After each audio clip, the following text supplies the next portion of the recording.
আর আমি বলবো যারা রশিদ আইসিটি কেয়ারে পড়া নিয়ে পড়বে বা বিভিন্ন কনফিউশনে আছে তারা 15 দিন পর্যন্ত আমাদের এখানে ফ্রি ক্লাস করুক। ফ্রি ক্লাস করার পরে যদি মনে হয় যে না আমি এখান থেকে শিখতে পারবো, তাহলে অবশ্যই সে ভর্তি কনফার্ম করবে। এসএসসি 26 অর্থাৎ এইচএসসি 28 ইতিমধ্যে তোমরা তোমাদের পরীক্ষা শেষ করেছো। পরীক্ষার পরবর্তী অর্থাৎ রেজাল্টের এই পূর্ববর্তী যে সময়টা, এই সময়টাকে তোমাকে সঠিকভাবে কাজে লাগাতে হবে।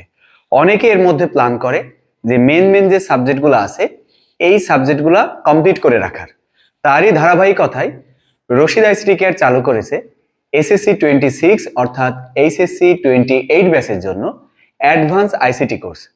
রশিদ আইসিটি কেয়ারে কেন তুমি আইসিটি পড়বে, এর মেন যে বিষয়, আমাদের এখানে পড়ানোর যে থিমটা এটা কিন্তু অন্যদের থেকে একটু আলাদা।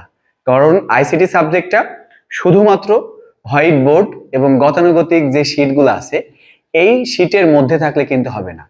অন্য সাবজেক্টগুলো আমার ব্যক্তিগতভাবে মনে হয় এইভাবে প্রস্তুতি নেওয়া সম্ভব, কিন্তু আইসিটির ক্ষেত্রে বেসিক লেভেলগুলো সব বিষয়গুলো জানা লাগবে। তা না হলে পরবর্তীতে এটা অ্যাডমিশন হোক, যে কোনো চাকরির পরীক্ষা হোক, ইভেন বিসিএস এও কিন্তু বিভিন্ন যে সমস্যার সম্মুখীন হতে হয় বেসিক না জানার কারণে। আমরা যেভাবে আইসিটি পড়াই একটু যদি দেখাই তোমাদেরকে, যে প্রথমে একটি বইয়ের যে বিষয়গুলো আছে এই বইয়ের লাইন বাই লাইন কিন্তু আমরা ধারণা দিই। আর একটা বিষয় বলে আইসিটি কিন্তু নির্ধারিত যদি আমরা বইগুলা বলি তাহলে বোর্ড থেকে বা এনসিটিবি কর্তৃক একটি চিকন টাইপের একটা বই দেয়, ওর মধ্যে কিন্তু সবকিছু অনেক সংক্ষেপে লেখা থাকে। কিন্তু বাজারে অনেক টাইপের বই আছে, সেই বইগুলাই যে শুধু পড়লে হবে না, তোমার কিন্তু প্রতিটা বিষয় সম্পর্কে ধারণা থাকতে হবে।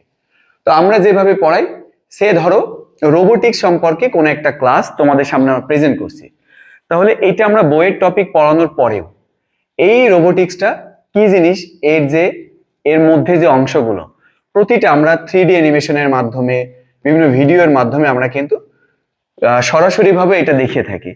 যেমন যদি বলি, আমি যদি কোনো সার্কিট যদি বোঝাই, সেই সার্কিটটা এখানে দেখানোর পাশাপাশি আমি কিন্তু সেইটা একদম শিক্ষার্থীর হাতে নিয়ে অ্যাপ্লাই করে বোঝাই।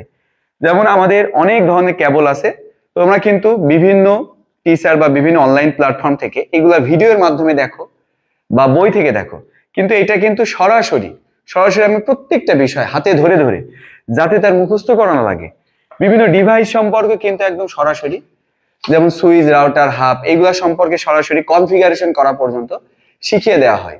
ক্লাসের পড়া কিন্তু ক্লাসেই রেডি করা হয়। তো যেটা বলছিলাম, যেমন একটা বিষয় রোবট সম্পর্কে যদি আমরা ধারণা চাই, তাহলে 3D অ্যানিমেশনের মাধ্যমে আমরা A to Z এটা কত ডিগ্রি অ্যাঙ্গেলে ঘোরানো যায়, এর মধ্যে কি কি থাকে, প্রতিটা বিষয় কিন্তু এখানে বোঝানো হয়।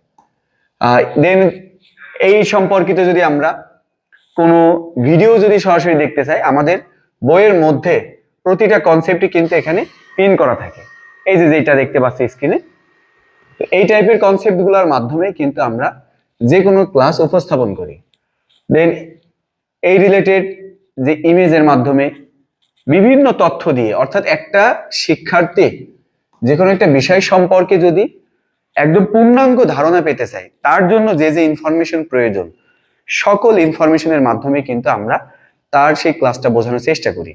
তো যারা এখনো ভাবছো কোথায় পড়বা, কোন স্যারের কাছে পড়বা, মোটামুটি আমার একটা নির্দেশনা থাকবে বা আমার একটা অ্যাডভাইস থাকবে, যেটাই ধরো না কেন, সেটা হচ্ছে যে তুমি যে শিক্ষকের কাছে বুঝো অবশ্যই সেই শিক্ষকের কাছে পড়বে। তোমার বন্ধু বা তোমার চাইতে মেধাবী বা তোমার সার্কেলের কে কোথায় যাচ্ছে এটা না দেখে তুমি যার কাছে বুঝবা অবশ্যই সেই শিক্ষকের কাছে পড়বা। আর আমি বলবো যারা রশিদ আইসিটি কেয়ারে পড়া নিয়ে পড়বে বা বিভিন্ন কনফিউশনে আছে তারা 15 দিন পর্যন্ত আমাদের এখানে ফ্রি ক্লাস করুক। ফ্রি ক্লাস করার পরে যদি মনে হয় যে না আমি এখান থেকে শিখতে পারবো, তাহলে অবশ্যই সে ভর্তি কনফার্ম করবে। আর যদি মনে হয় যে আমি অন্য একটা অপশন দেখবো, তাহলে সেই ক্ষেত্রে সে অন্য অপশন দেখতে পারে। তো আমাদের ক্লাস অতি শীঘ্রই শুরু হবে, সবাই ভর্তির জন্য যোগাযোগ করো। ভালো থেকে সবাই, আসসালামু আলাইকুম।